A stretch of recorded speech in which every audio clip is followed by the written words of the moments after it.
It's the dead of winter, Prague, 1941. The city is buzzing with Nazi officers, Gestapo agents, and the constant tension of occupation. Among them, one man stands out, Reinhard Heydrich, the man known as the Butcher of Prague. His iron grip over Czechoslovakia has brought terror to the streets, with no one safe from his wrath. The whispers in dark corners say he's the second most powerful Nazi, right under Himmler. His role in orchestrating the Holocaust?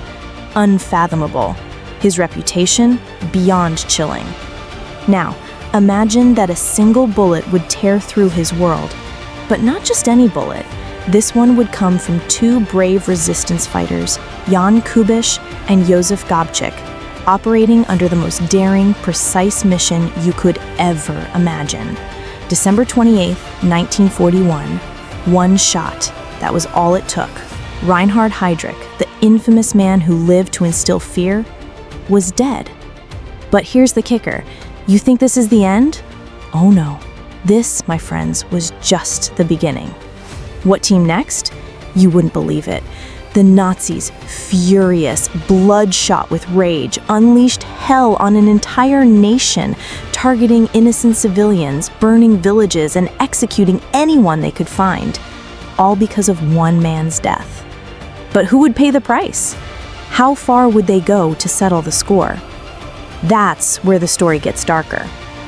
Now, we're not just talking about retaliation. We're talking about the kind of vengeance that sends a shiver down your spine, the kind of brutality that makes you question whether it was ever worth it. But what if I told you that the true cost of this retaliation was not just in lives lost, but in the moral compromise that would echo through history? Stick around as we dive deep into this twisted, terrifying saga, the brutal reprisal after the assassination of Reinhard Heydrich. Because trust me, the Nazis didn't just seek revenge. They sought to leave a legacy of fear and devastation that would haunt the world for years to come. So buckle up. This is going to be one hell of a ride. To understand just how significant the assassination of Reinhard Heydrich was, we need to rewind the clock a bit and take a closer look at the man himself. Let's face it, Heydrich wasn't just some mid-level Nazi officer with a bad haircut. No, he was in the very heart of the beast. He was a key architect of the terror that swept through Europe. If there was one person who embodied the ruthless, cold-blooded efficiency of the Third Reich, it was him. Born in 1904 in Germany, Reinhard Heydrich was the son of a composer and a woman with a rather strong influence over his upbringing.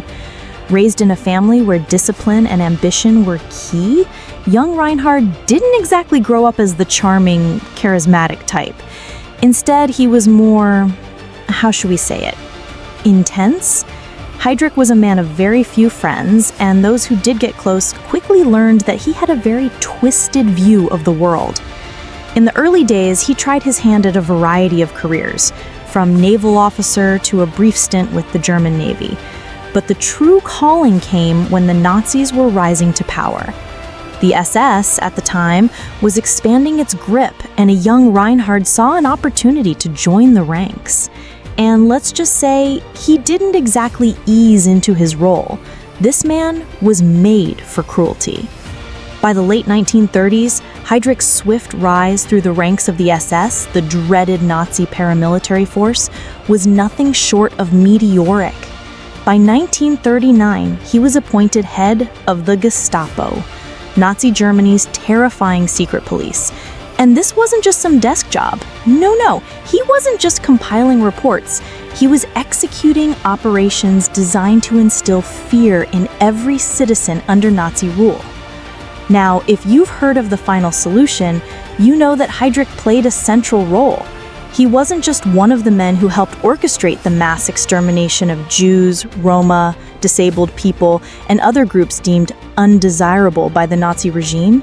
He was the one who helped organize the Wannsee Conference, the infamous meeting where Nazi officials finalized their plans for the systematic annihilation of 6 million Jews. But that's not all. Heydrich's reach stretched far beyond the Nazi bureaucracy. As the acting Reich protector of Bohemia and Moravia, what we know now as Czechoslovakia, he ruled over the Czech people with a terrifying grip. His reign in Prague was marked by brutality. Thousands of Czechs were arrested, tortured, and executed on a whim. Cities were forced to comply with the Nazi agenda, and any resistance was swiftly crushed. Heydrich didn't just want to control, he wanted to break the spirits of the people under his boot.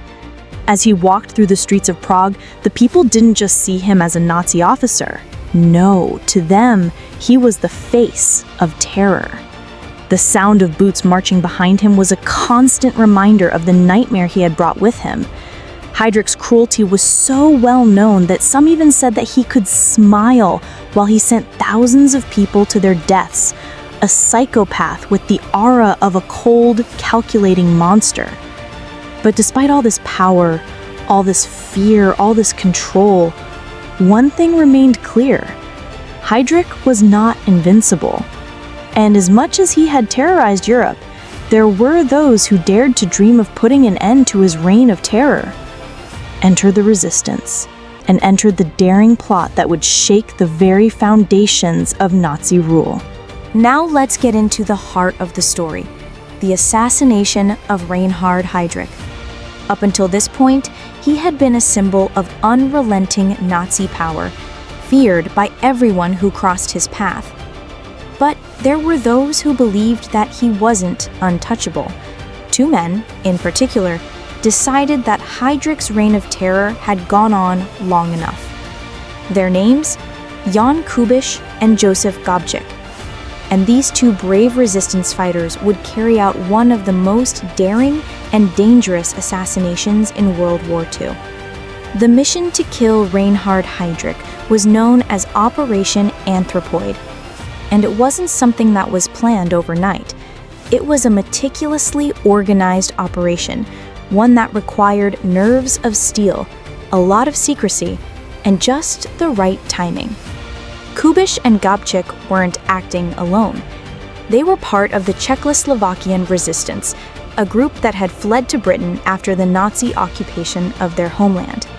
They were trained by British Special Operations Executive, SOE, and had one singular goal: to take down the Nazi leadership in occupied Europe, and they had their sights set on Heydrich. The mission was set for December 28, 1941, a snowy morning in Prague, the air crisp and cold, and the streets bustling with German soldiers. But this wasn't just another day for the people of Prague. For Kubiš and Gabčík, it was a day that would require perfect precision. The plan was as bold as it was risky. Heydrich, the head of Nazi-occupied Czechoslovakia, traveled in a distinctive car, a convertible Mercedes, with a German driver and an armed bodyguard. His daily route from his home to his office was well known, but it was also predictable, and therein lay the flaw. The two resistance fighters had been shadowing him for weeks, learning his routine, studying every detail of his movements. Every morning, they would wait at a sharp bend in the road, the perfect spot for an ambush. Gabčík was positioned first. Armed with a Sten gun, he took his place at the curve where Heydrich's car would inevitably pass. The plan was simple. As the car approached, Gabčík would step out and open fire. But as you might have guessed, things didn't go quite as planned. When Heydrich's car turned the corner, Gabčík stepped forward and took aim, but in that critical moment, his weapon jammed. The entire world seemed to stop. The Nazi convoy was a mere few feet away, and yet Gabčík's gun failed him at the most crucial time. The moment stretched on, and for a second, it seemed as if the plot was doomed. But here's where the true brilliance of the mission comes into play. Heydrich's driver, either unaware or too slow to react, failed to make an evasive move. In that split second of confusion, Kubiš, who was positioned further down the street, saw the opportunity. Armed with a grenade, he threw it at Heydrich's car. The grenade exploded with a deafening blast, shattering the air and leaving a cloud of smoke in its wake. The explosion took out Heydrich's vehicle, but it didn't finish the job immediately. Heydrich, stunned but alive, tried to escape the wreckage, staggering out of the car, but just as he turned, trying to make his getaway, Kubish, still hiding in plain sight, opened fire on him once again. This time, Heydrich fell, fatally wounded. But the mission didn't end there. Gobchik and Kubish, realizing the magnitude of what they had just accomplished, ran for their lives. They had no choice but to split up, knowing that the Nazi forces would be out in full force, hunting them down like animals. In that moment, Heydrich's death was a massive blow to the Nazis. But it wasn't just a tactical victory, it was a symbol of resistance. It showed the world that the unthinkable could happen. A powerful man, one of the key architects of Nazi terror, was gone. And in his place, there was hope. For a brief moment, the world held its breath, wondering, could the Nazis be stopped? But of course, in true Nazi fashion, there would be hell to pay. What came next was nothing short of brutal. The news of Reinhard Heydrich's assassination spread like wildfire through Nazi Germany. It wasn't just another act of resistance, it was a direct blow to the heart of the Nazi regime. Heydrich wasn't just any Nazi official. He was one of the most feared men in Europe, a man whose very presence in a room could silence the air. And now, he was dead. It didn't take long for the Nazis to understand the gravity of the situation. This was an act of defiance that could not be left unanswered. The response? It was swift, brutal, and merciless. The Nazis, already notorious for their repressive tactics, unleashed a wave of terror across Czechoslovakia that would make any previous acts of violence look tame in comparison. Himmler, the head of the SS, wasted no time in ordering retribution. His instructions were clear: find those responsible and make them pay. The SS quickly went to work, rounding up suspects, torturing witnesses, and shaking down anyone remotely associated with the assassination plot. But it didn't stop there. No, the Nazis weren't satisfied with just punishing the resistance fighters. They were determined to set an example that would echo across Europe. And the first target? The small village of Lidice. Lidice was a quiet, rural village about 10 miles outside of Prague. It had no strategic significance, and most of its inhabitants had never even met Heydrich. But to the Nazis, it didn't matter. They needed to make a statement. They needed to show the world that any attack on the Nazi leadership would be met with unspeakable consequences. The people of Lidice were accused of harboring resistance fighters, and this alone was enough for the Nazis to descend upon them with the full force of their wrath. The SS stormed the village, rounding up every man, woman, and child. They separated the men from the women and children, and then the real horrors began. 173 men were taken away and executed. The women and children were loaded onto trucks, driven to concentration camps, and left to face an uncertain fate. Most of the women would later be sent to the notorious Ravensbrück concentration camp in Germany, where they would face forced labor, starvation, and in some cases, brutal medical experiments. And as for the children, well, many of them were simply taken from their mothers and sent to various camps or murdered outright. But it wasn't just the massacre that would haunt the people of Lidice. The Nazis weren't content with merely wiping out the village's inhabitants. They had to destroy the village itself, every trace of it. The Germans set fire to the buildings, bulldozed the remains, and then, as if to erase the very existence of Lidice from history, they razed it to the ground. Nothing was left, not even a trace of the village's name. It was as though Lidice had never existed at all. And for what? A single assassination? It didn't seem to matter to the Nazis. In their eyes, the punishment had to match the crime, and they needed to show the world the terrifying consequences of defying them. But Lidice wasn't the only village to suffer. the Nazis launched a full-scale manhunt for the resistance fighters, going door to door, checking every nook and cranny for signs of rebellion. They tortured hundreds of innocent civilians, hoping to extract confessions that would lead them to the resistance.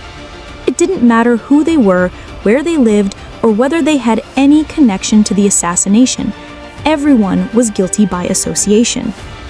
And then, in a chilling display of Nazi brutality, they targeted the city of Prague itself. Buildings were bombed, civilians rounded up and held hostage, and anyone suspected of being involved in the assassination was either arrested or executed on the spot. As the violence unfolded, the world watched in stunned silence. The scale of the reprisals was unlike anything seen before. It wasn't just about killing resistance fighters, it was about sending a message. The Nazis wanted the entire world to understand that any attack on their leadership, no matter how small or seemingly insignificant, would result in an explosion of violence so brutal that no one could even imagine it.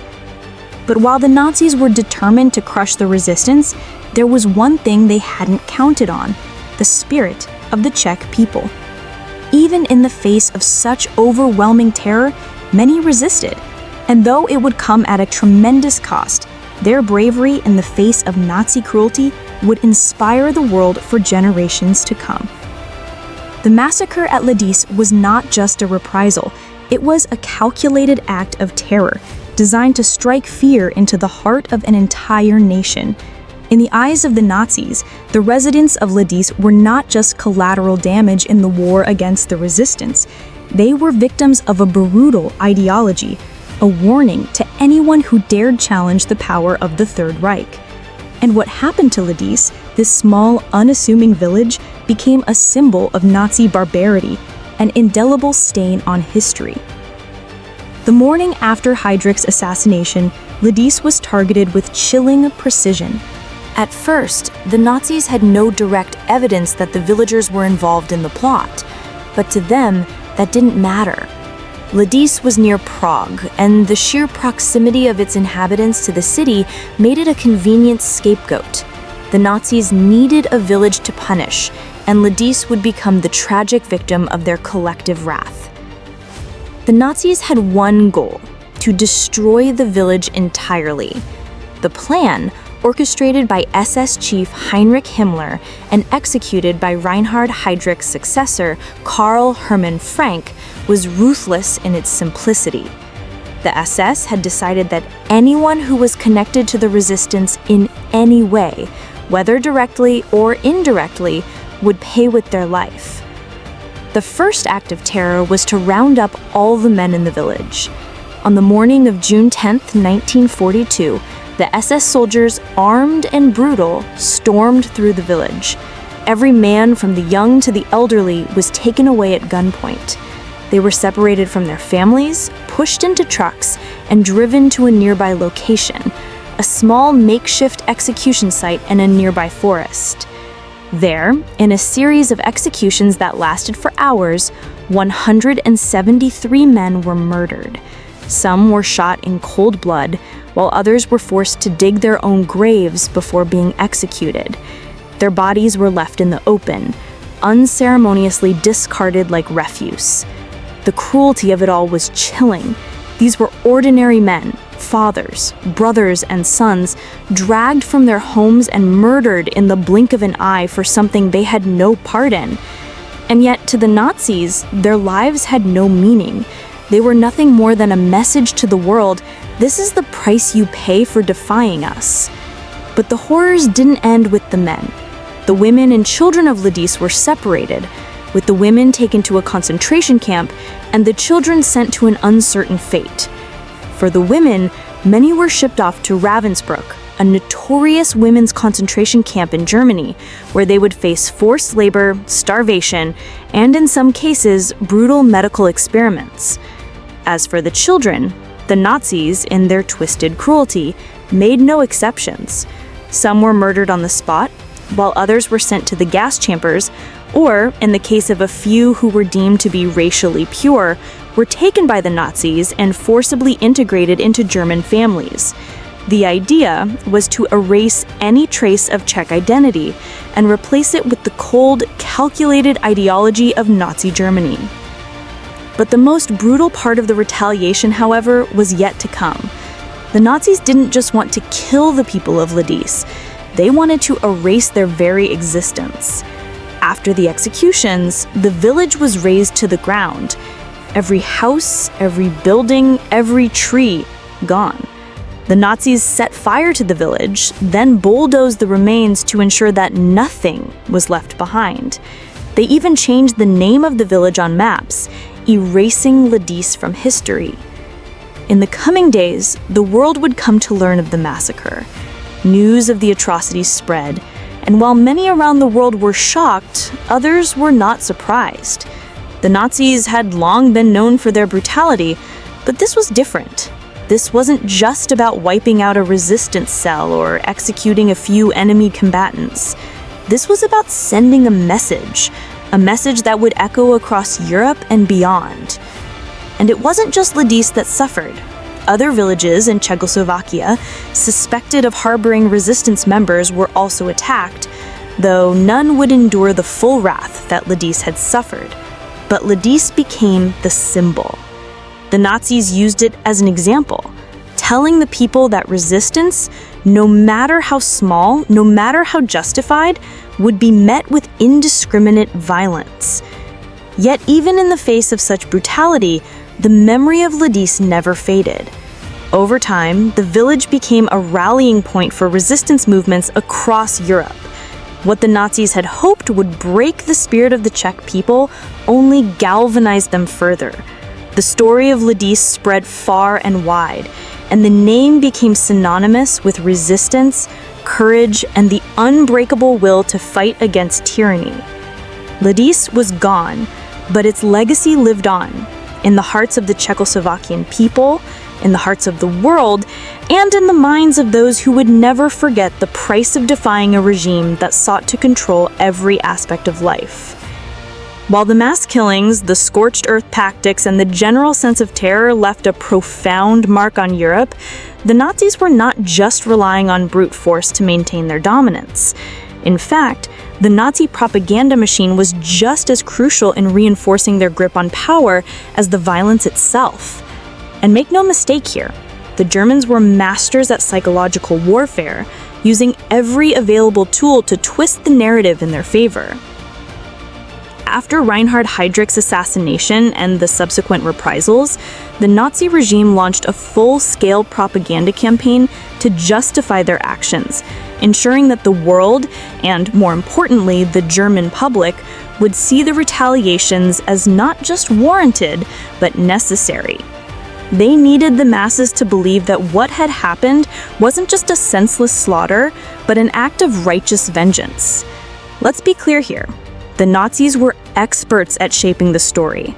They had one goal: to disportray Heydrich's assassination as a heinous act that demanded the harshest retribution, regardless of the collateral damage.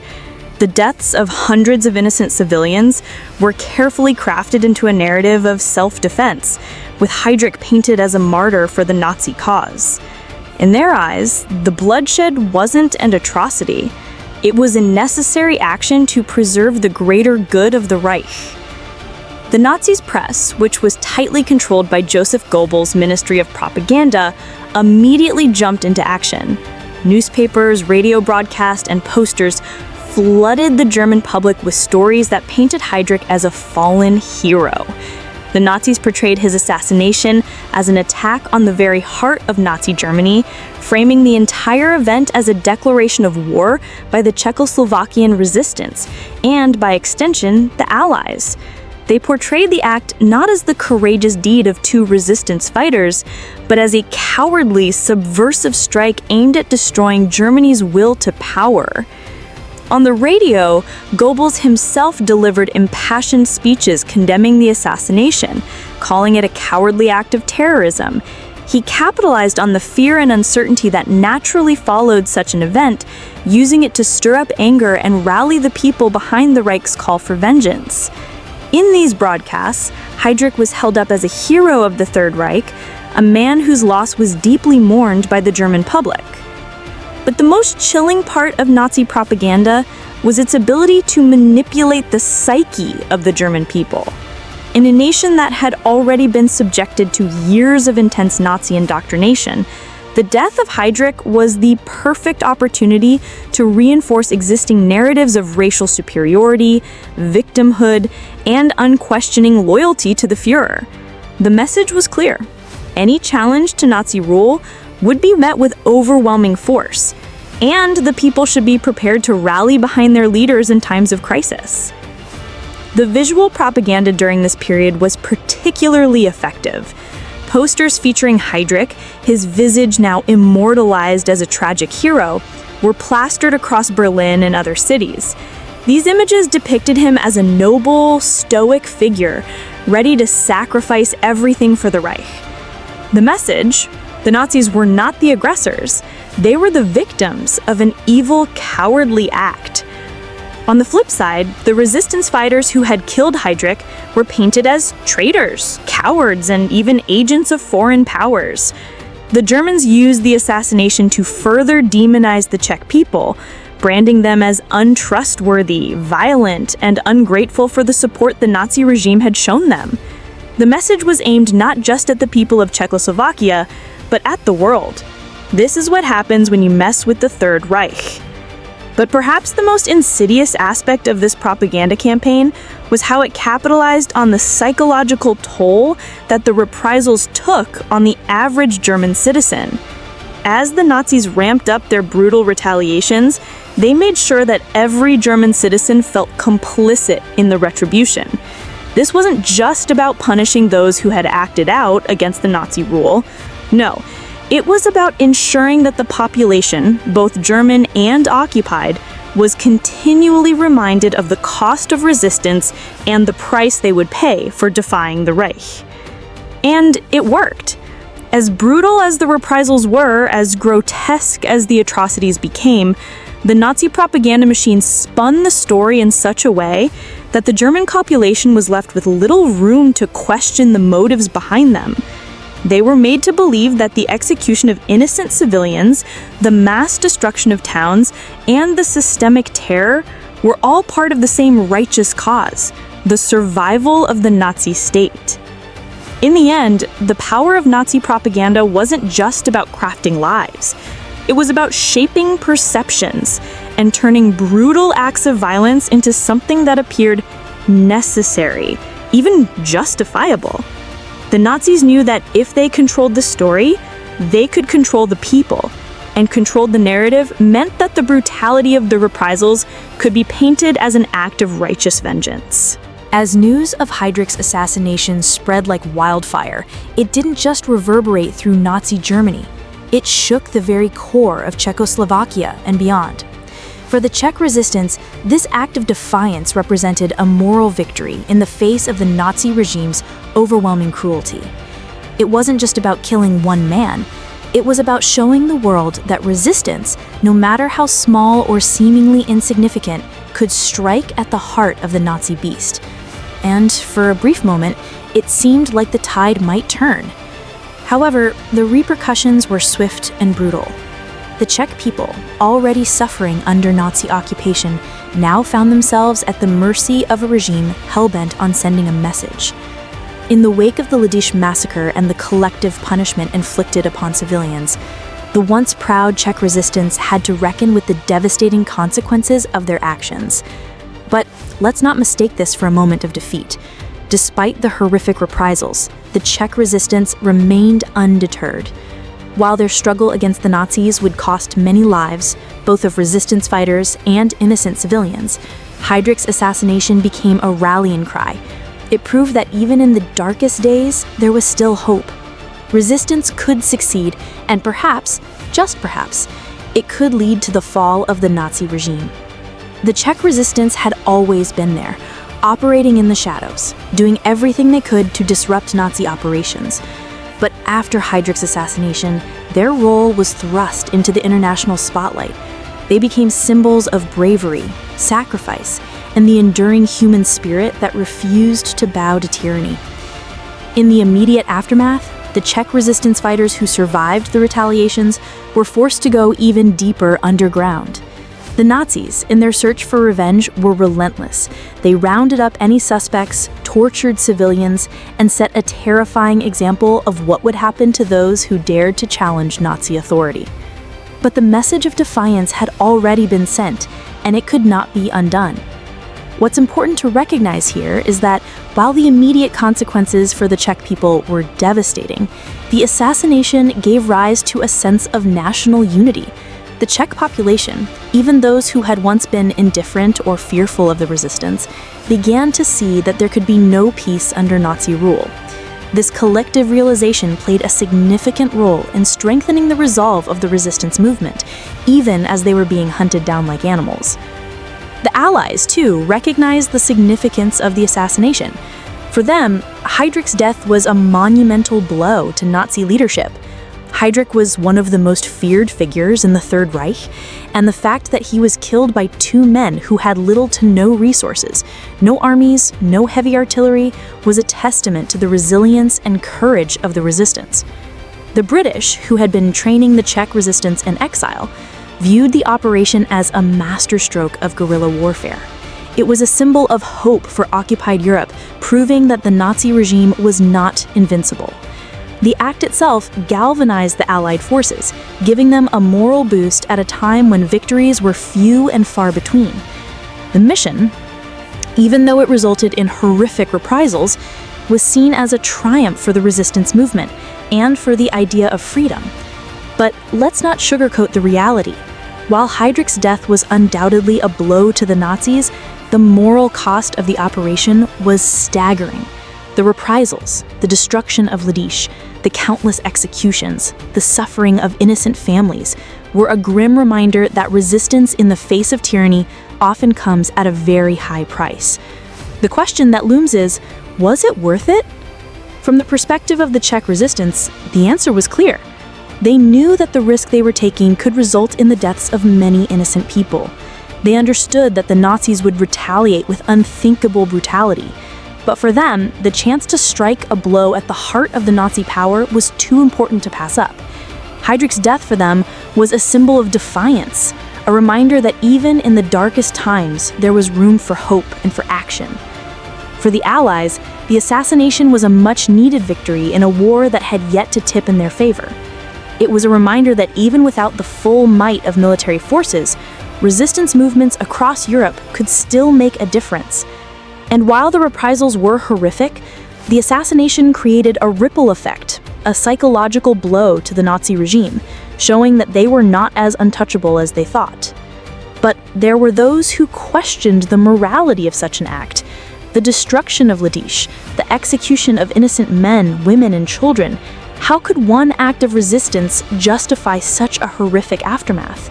It was a tough question, and it raised important moral and ethical considerations. But it also highlighted the brutal reality of war, that in the fight against tyranny, sacrifices are often necessary, even if those sacrifices come with great personal and moral cost. The long-term impact, a legacy of resistance. In the long run, Heydrich's assassination became a legend of the Czech resistance.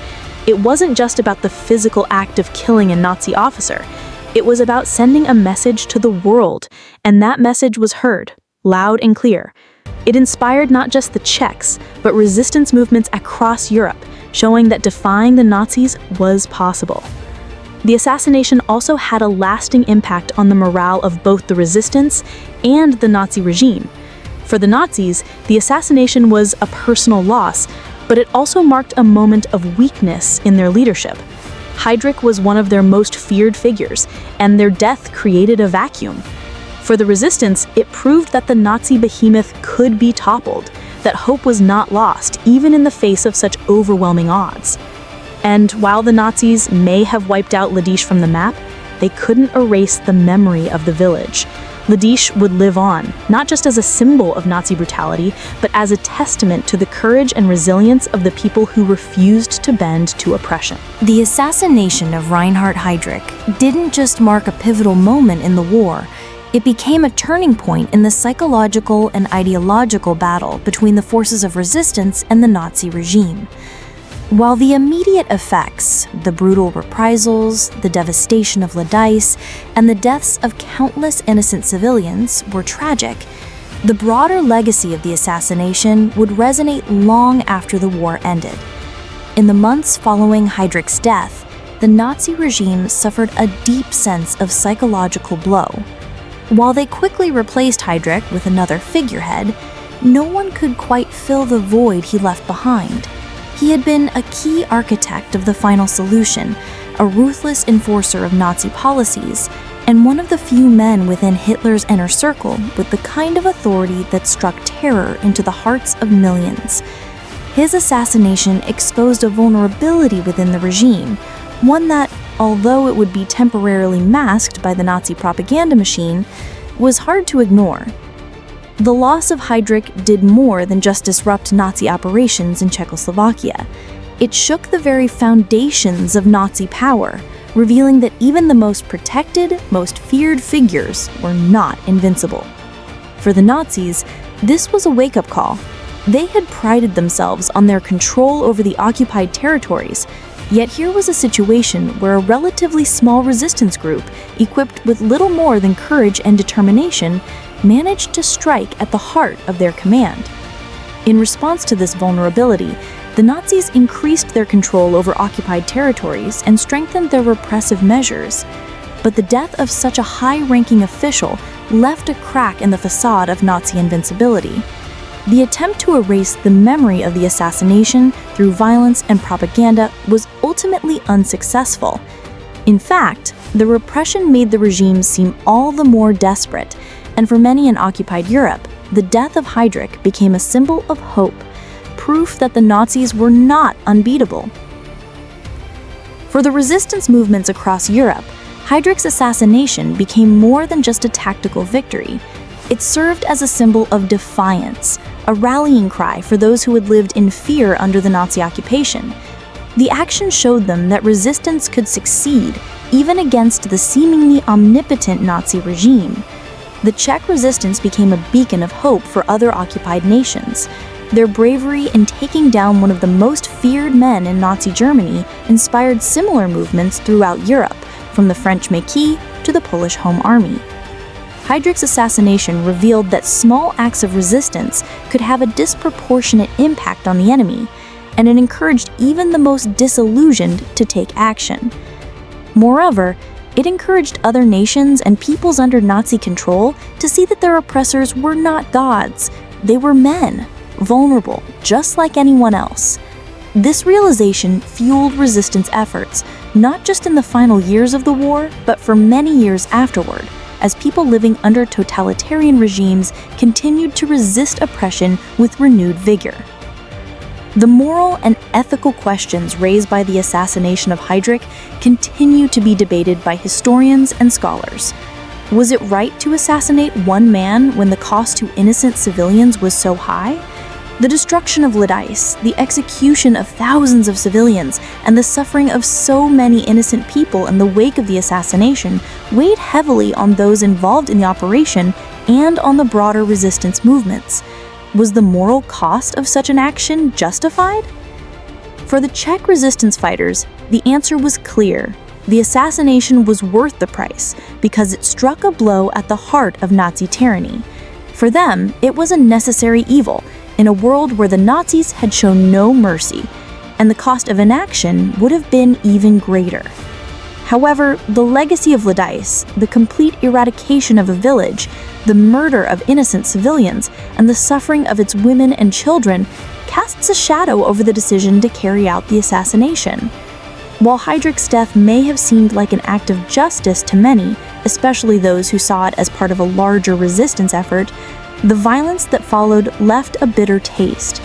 The moral debate over whether it was truly worth it is something that continues to be discussed to this day. Despite the Nazis' attempt to erase the village from history, Lidice never truly disappeared. The massacre and the complete destruction of the village became an enduring symbol of the resilience of the human spirit.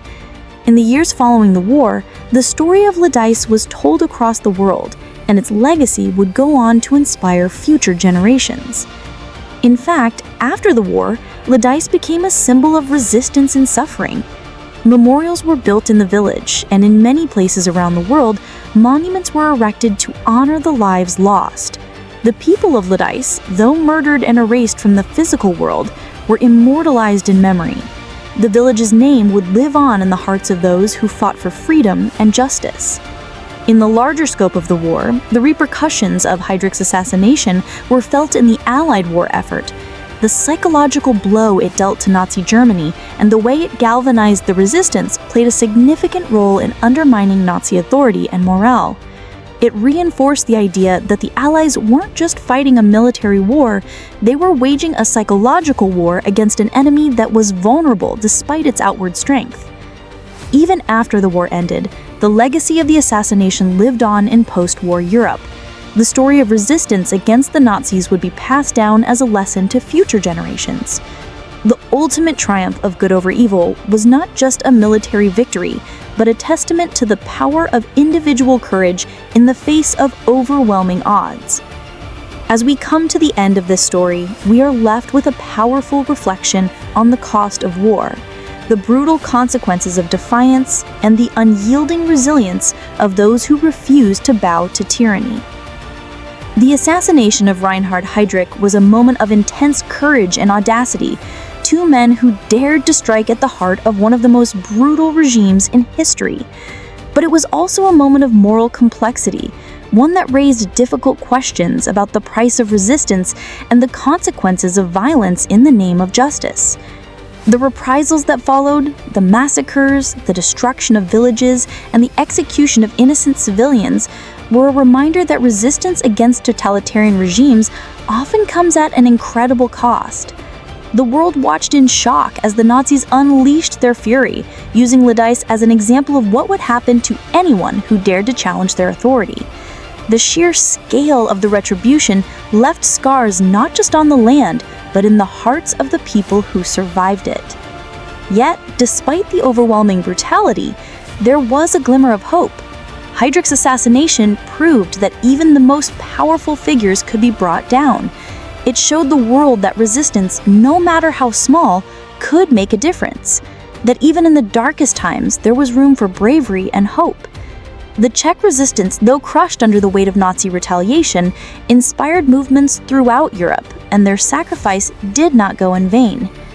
The moral debate about whether the assassination was worth the cost will always remain, but one thing is clear. In the context of a war defined by unspeakable cruelty, Heydrich's death was a symbol of defiance, a beacon of hope for those who dreamed of a world free from Nazi oppression. The legacy of the Czech resistance, though shadowed by the horror of the reprisals, would endure long after the war ended.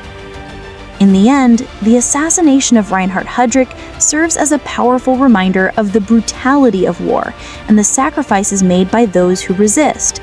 It's a story about the human spirit, about how even in the face of overwhelming odds, the will to fight for freedom and justice can burn brighter than the darkest forces of evil. And so the question remains, was the price too high? In the brutal calculus of war, perhaps not.